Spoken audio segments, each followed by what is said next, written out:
sobrang gulo ngayon sa sa mga nangyari sa sa budget na hindi pa napipirmahan ni President Bongbong Marcos kasi ang daming mga nagreklamo, kapwa senador. Kapwa senador ang marami kasi dito ang huli nilang dito ang huli nilang yung tinatawag na bycam. Sila yun ang di ko nga maintindihan ito si Amy Marcos kasi may lumabas na video na okay na dyan sa AKAP. So ngayong huli na naman, di naman siya kumbinsido dun sa AKAP. So ngayon labo-labo na itong mga kumbaga rambula na itong mga senador ngayon. Pia Cayetano, Pimentel, ito si Mig Zubiri, dating Senador Sani Angara, ito ngayon sa DepEd na malaking kaltas sa kanyang departamento na tinanggal ang kanyang budget na para sa mga computer sa mga estudyante. So masama ang loob kasi nga napag-usapan daw nila to ni Presidente Bongbong Marcos ang tungkol ito sa budget na dapat ang kanyang budget. So hindi nasunod ang gusto niya. So rito si Bongbong Marcos na dapat gawa ng paraan. So ngayon labo-labo na nga, rambul-rambul na. At ito si Frank Drilon nabuhay.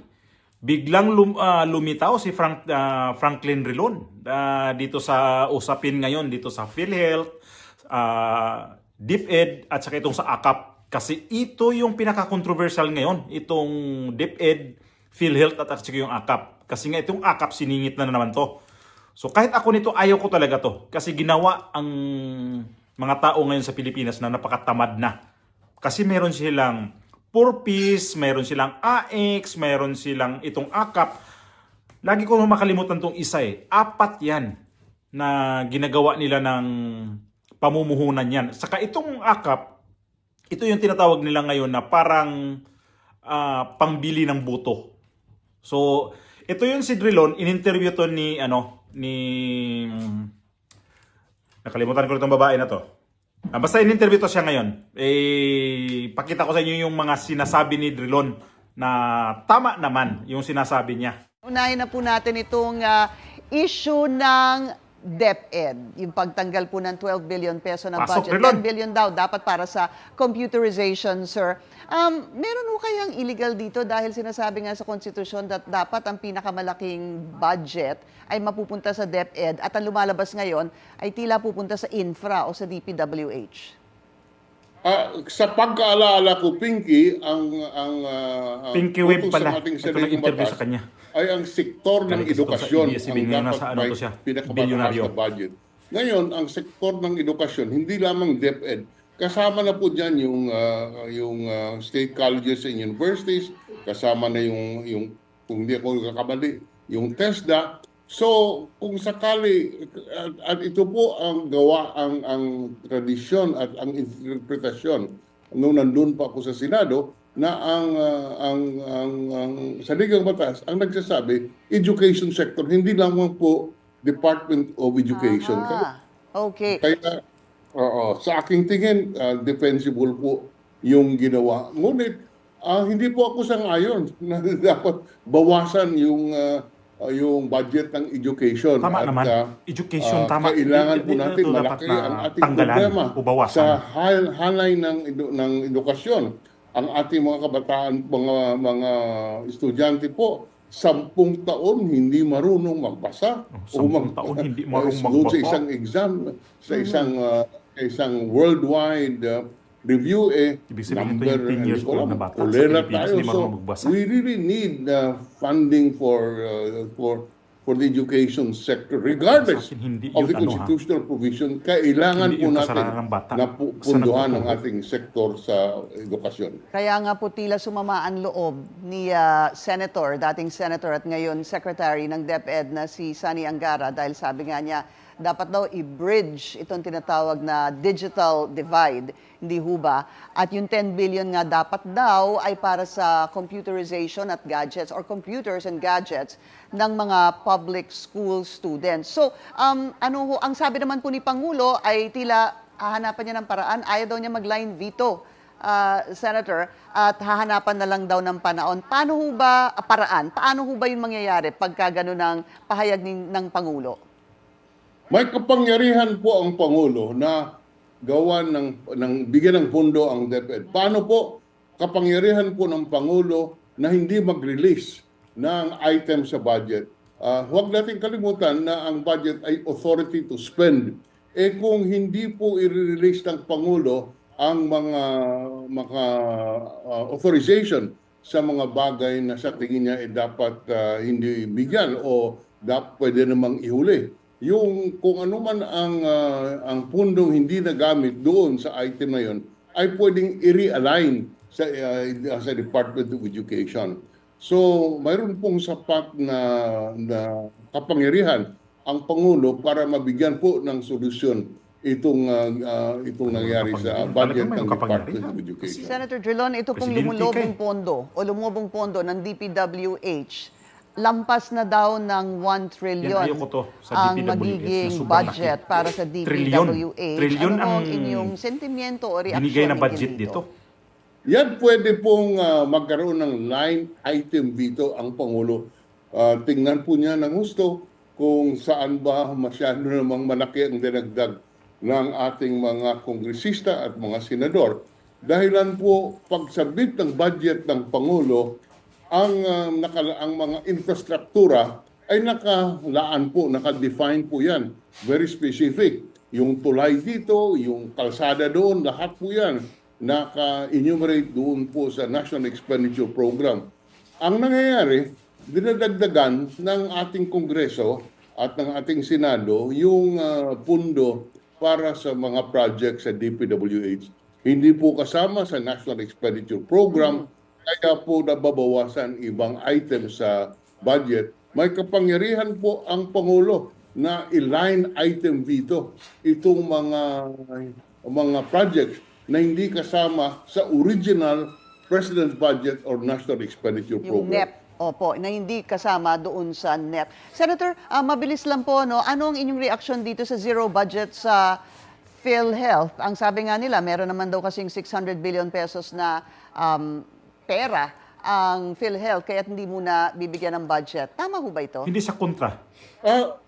Tama po yan. Dahilan sa hindi kailangan. Kung hindi, ang implementasyon ng PhilHealth officials ay talagang malaki ang question na pwede nating ilabas. Halimbawa, ito may pundo ngayon. I think kung hindi ako nagkakamali, ang balita 700 billion in reserve funds. Dapat bayaran nila yung dapat itaas nila yung benepisyo under PhilHealth.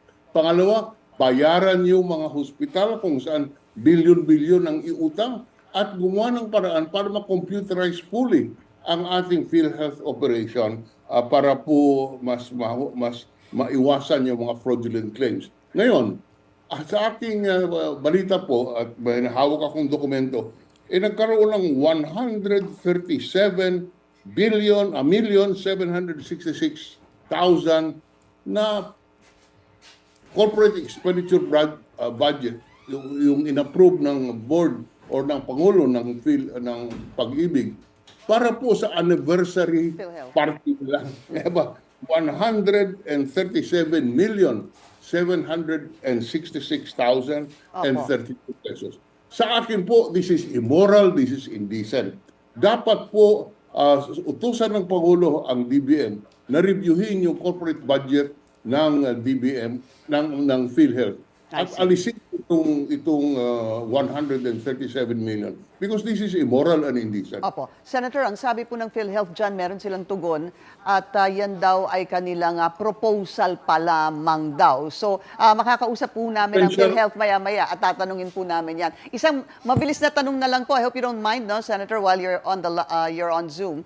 Ito pong AKAP, yung ayuda para sa kapos, ang KITA program, tuloy ho kasi yung alokasyon nito sa 2025 budget.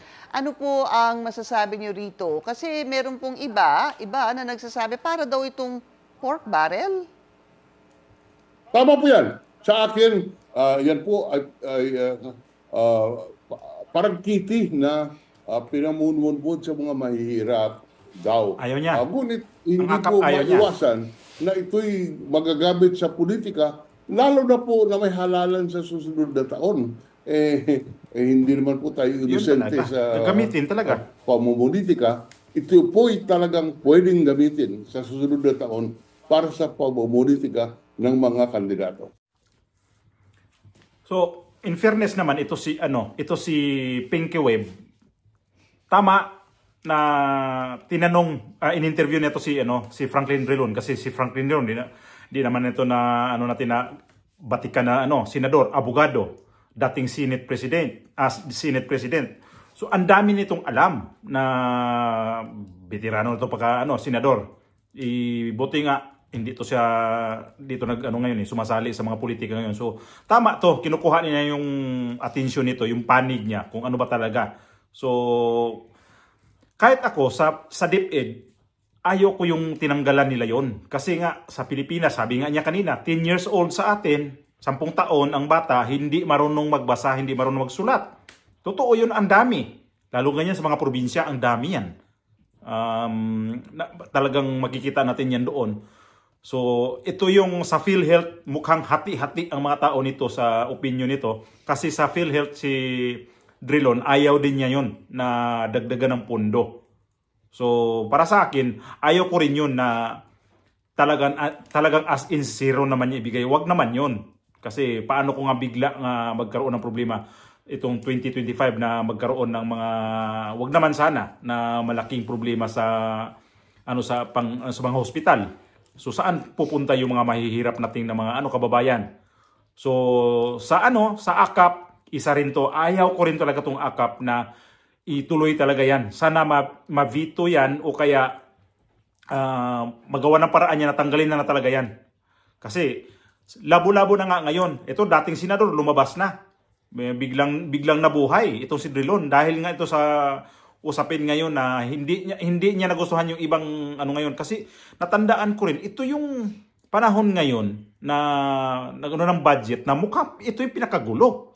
Parang hindi ko to natandaan panahon ni Duterte na sobrang gulo sa budget, kasi kesyo na binawasan na ganito, dinagdagan ng ganito, ang mga ibang mga senador nag-away-away na, nagtalo-talo na, may iba na pupunta na sa Supreme Court para si Pia Cayetano para iprotesta tong sa PhilHealth at saka sa DOH.